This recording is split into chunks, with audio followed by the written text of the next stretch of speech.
ಇನ್ನು ರಾಜ್ಯ ಕಾಂಗ್ರೆಸ್ನಲ್ಲಿ ನವೆಂಬರ್ ಕ್ರಾಂತಿ ಸದ್ದು ಮಾಡ್ತಾ ಇರುವ ಬೆನ್ನಲ್ಲೇ ನಾಯಕತ್ವದ ಜಟಾಪಟಿ ಕೂಡ ಜೋರಾಗ್ತಾ ಇದೆ. ಸೀನಿಯಾರಿಟಿ ಕ್ಲೈಮ್ ಮಾಡಲಿಕ್ಕೆ ಈಗ ಗೃಹ ಸಚಿವ ಡಾಕ್ಟರ್ ಜಿ ಪರಮೇಶ್ವರ್ ಮುಂದಾಗಿದ್ದಾರೆ ಅನ್ನೋದು ಕೂಡ ಇಲ್ಲಿ ಗೊತ್ತಾಗ್ತಾ ಇದೆ.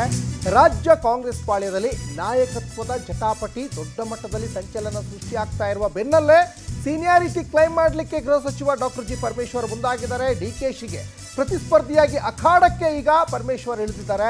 ಮೊದಲು ಸರ್ಕಾರ ತಂದಿದ್ದೇನೆ ಅನ್ನುವಂತಹ ಒಂದು ಕ್ಲೈಮ್ಯಾಕ್ಸ್ಗೆ ಸಜ್ಜು. 2013ರಲ್ಲೇ ಪಕ್ಷವನ್ನು ಅಧಿಕಾರಕ್ಕೆ ತಂದಿದ್ದೀನಿ ಅನ್ನುವಂತಹ ಒಂದು ಕ್ಲೈಮ್ ಮಾಡಲಿಕ್ಕೆ ಈಗ ಪರಮೇಶ್ವರ್ ಮುಂದಾಗಿದ್ದಾರೆ ಅನ್ನೋದು ಕೂಡ ಗೊತ್ತಾಗ್ತಾ ಇದೆ. ಆಪ್ತರ ಎದುರು ಈ ವಿಚಾರವನ್ನ ಪರಮೇಶ್ವರ್ ಪ್ರಸ್ತಾಪ ಮಾಡಿದ್ದಾರೆ.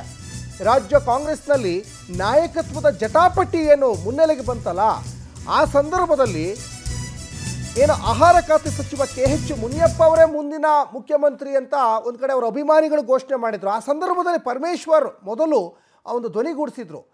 ಅಲ್ಲಿ ಮುನಿಯಪ್ಪ ಮುಖ್ಯಮಂತ್ರಿ ಆದರೆ ನನ್ನ ಸಹಮತ ಇದೆ, ನಮ್ಮ ವರ್ಗಕ್ಕೆ ಸಂಬಂಧಪಟ್ಟವರವರು ಅವ್ರು ಮುಖ್ಯಮಂತ್ರಿ ಆದರೆ ತಪ್ಪೇನು ಅನ್ನುವಂಥದ್ದು ಕೂಡ ಮಾತಾಡ್ತಾ ಇದ್ರು. ಆ ನಿಟ್ಟಿನಲ್ಲಿ ದಲಿತ ಸಚಿವರುಗಳು ಸಾಕಷ್ಟು ಆ್ಯಕ್ಟಿವ್ ಆಗಿದ್ದರು. ಹಾಗಾಗಿ ಎಲ್ಲೋ ಒಂದು ಕಡೆ ಈ ದಲಿತ ಸಚಿವರುಗಳೆಲ್ಲ ಸೇರಿಕೊಂಡು DK ಶಿವಕುಮಾರ್ಗೆ ಚೆಕ್ ಮೇಟ್ ಇಡಲಿಕ್ಕೆ ಮುಂದಾಗಿದ್ದಾರೆ ಅನ್ನುವಂತಹ ಒಂದಿಷ್ಟು ಚರ್ಚೆಗಳು ಕೂಡ ಶುರುವಾಗಿದ್ದಾವೆ. ಈ ಬಗ್ಗೆ ಹೆಚ್ಚಿನ ಡೀಟೇಲ್ಸನ್ನು ನಮ್ಮ ಪೊಲಿಟಿಕಲ್ ರಿಪೋರ್ಟರ್ ಆನಂದ ಡೆಸ್ಕ್ ಲೈವಲ್ಲಿ ಜಾಯ್ನ್ ಆಗಿದ್ದಾರೆ. ಸಾಕಷ್ಟು ಡೀಟೇಲ್ಸನ್ನು ತಿಳ್ಕೊಳ್ತಾ ಹೋಗೋಣ. ಆನಂದ, ರಾಜ್ಯ ಕಾಂಗ್ರೆಸ್ ಪಾಳ್ಯದಲ್ಲಿ ದಿನಕ್ಕೊಂದು ಬೆಳವಣಿಗೆ, ಕ್ಷಣಕ್ಕೊಂದು ಹೇಳಿಕೆಗಳು ಸಾಕಷ್ಟು ಸಂಚಲನ ಸೃಷ್ಟಿಯಾಗ್ತಾ ಇದ್ದಾವೆ. ಈಗ ಪರಮೇಶ್ವರ್ DK ಶಿವಕುಮಾರ್ಗೆ ಚೆಕ್ಮೇಟ್ ಇಡಲಿಕ್ಕೆ ಮುಂದಾದ್ರ ಹಾಗಾದರೆ 2013ರಲ್ಲಿ ಸರ್ಕಾರ ತರಲಿಕ್ಕೆ ನನ್ನ ಶ್ರಮ ಬಹಳಷ್ಟಿದೆ ಅನ್ನುವಂತಹ ಒಂದು ಹೇಳಿಕೆಯನ್ನು ಒಂದು ಕಡೆ ಪರೋಕ್ಷವಾಗಿ ಹೇಳಿದಂತೆ ಕಾಣಿಸ್ತಾ ಇದೆ. ಖಂಡಿತವಾಗ್ಲೂ ಸಚಿನ್, ಪರಮೇಶ್ವರ್ ಅವರು ಈಗ ನಾಯಕತ್ವ ವಿಚಾರವಾಗಿ ನೇರವಾಗಿ ಅಖಾಡಕ್ಕೆ ಇಳಿದಿದ್ದಾರೆ ಅಂತಲೇ ಹೇಳ್ಬೋದು. ಹಿಂದೆನೂ ಕೂಡ ತಾವು CM ಆಗೋದಕ್ಕಂತ ಒಂದು ವಿಚಾರವನ್ನು ಪ್ರಸ್ತಾಪ ಮಾಡ್ತಾ ಇದ್ರು. ಜೊತೆಗೆ ದಲಿತರಿಗೂ ಕೂಡ ಒಂದು ಅವಕಾಶವನ್ನು ಮಾಡಿಕೊಡ್ಬೇಕು ಅಂತ ನೇರವಾಗಿ ಪ್ರಸ್ತಾಪ ಮಾಡ್ತಾ ಇದ್ರು. ಈಗ ಸಿದ್ದರಾಮಯ್ಯನವರನ್ನ ಕೆಳಗಿಳಿಸ್ತಕ್ಕಂಥ ಒಂದು ಪ್ರಯತ್ನಗಳು ಶುರುವಾದಂತೆ ಜೊತೆಗೆ ಈ ಪವರ್ ಶೇರಿಂಗ್ ವಿಚಾರ ಏನಿದೆ ಇದು ಸಾಕಷ್ಟು ಮುನ್ನೆಲೆಗೆ ಬಂದ ನಂತರ ಈಗ ಪರಮೇಶ್ವರ್ ಅವರು ತಮ್ಮ ಒಂದು ಸೀನಿಯಾರಿಟಿಯನ್ನು ಕ್ಲೈಮ್ ಮಾಡ್ಕೊಳ್ಳೋದಕ್ಕೆ ಮುಂದಾಗಿರ್ತಕ್ಕಂಥದ್ದು.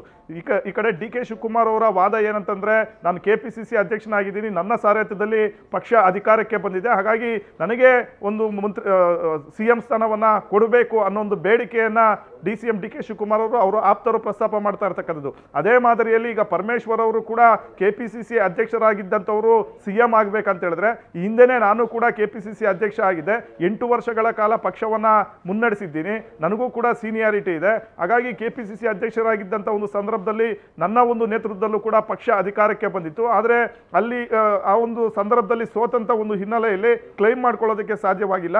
ಈಗ ನನಗೂ ಒಂದು ಅವಕಾಶವನ್ನ ಮಾಡಿಕೊಡಿ ಅನ್ನೋ ಒಂದು ಡಿಮ್ಯಾಂಡ್ ಅನ್ನ ಪರಮೇಶ್ವರ್ ಅವರು ಇಡ್ತಾ ಇರ್ತಕ್ಕಂಥದ್ದು. ಈ ವಿಚಾರವಾಗಿ ತಮ್ಮ ಆಪ್ತ ನಾಯಕರ ಜೊತೆ ರಹಸ್ಯ ಸಭೆಗಳನ್ನು ಕೂಡ ನಡೆಸಿ ಹೈಕಮಾಂಡ್ ಮುಂದೆ ಯಾವ ರೀತಿಯಲ್ಲಿ ಪ್ರಸ್ತಾಪ ಮಾಡಬೇಕು ಅನ್ನೋ ಒಂದು ವಿಚಾರವನ್ನು ಕೂಡ ಚರ್ಚೆ ಮಾಡಿದ್ದಾರೆ ಅನ್ನೋದು ಇಲ್ಲಿ ಗಮನಾರ್ಹವಾಗಿ ಗೊತ್ತಾಗ್ತಾ ಇರ್ತಕ್ಕಂಥದ್ದು. ಮತ್ತೊಂದೆಡೆ ಪರಮೇಶ್ವರ್ ಅವರಿಗೆ ಮಹದೇವಪ್ಪ, ಸತೀಶ್ ಜಾರಕಿಹೊಳಿ, KH ಮುನಿಯಪ್ಪ ಸೇರಿದಂತೆ ಬಹಳಷ್ಟು ನಾಯಕರು ಸಾಥ್ ಕೊಡ್ತಾ ಇದ್ದಾರೆ. ಮೊನ್ನೆನೂ ಕೂಡ ಖಾಸಗಿ ಹೋಟೆಲ್ನಲ್ಲಿ ರಹಸ್ಯ ಸಭೆಯನ್ನ ನಡೆಸಿದ್ರು, ಮತ್ತೆ ಅದಕ್ಕಿಂತ ಹಿಂದೆ ಬ್ರೇಕ್ಫಾಸ್ಟ್ ಸಭೆಗಳನ್ನು ಕೂಡ ನಡೆಸಿದ್ರು. ಈ ಸಭೆಗಳ ಒಂದು ಭಾಗವೇ ಆಗಿರ್ತಕ್ಕಂಥದ್ದು ದಲಿತರಿಗೆ ಒಂದು CM ಆಗ್ತಕ್ಕಂಥ ಅವಕಾಶವನ್ನ ಕೊಡಬೇಕು ಅಂತ. ಈ ಒಂದು ಹಿನ್ನೆಲೆಯಲ್ಲಿ ಹೈಕಮಾಂಡ್ ಮುಂದೆ ಒಂದು ಪ್ರಸ್ತಾಪವನ್ನ ಇಡೋದಕ್ಕೆ ಮತ್ತೆ ಒತ್ತಾಯವನ್ನ ಮಾಡೋದಕ್ಕೂ ಕೂಡ ಪರಮೇಶ್ವರ್ ಅವರು ಮುಂದಾಗಿರ್ತಕ್ಕಂಥದ್ದು.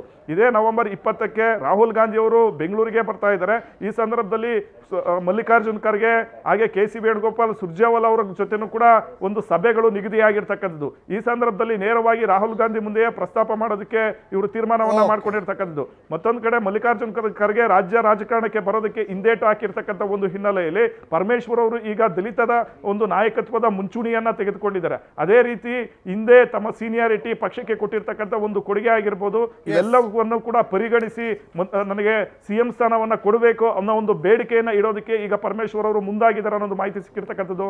ಸಚಿನ್, ಧನ್ಯವಾದ ಆನಂದ್ ತಮ್ಮೆಲ್ಲ ಡೀಟೇಲ್ಸ್ಗಾಗಿ.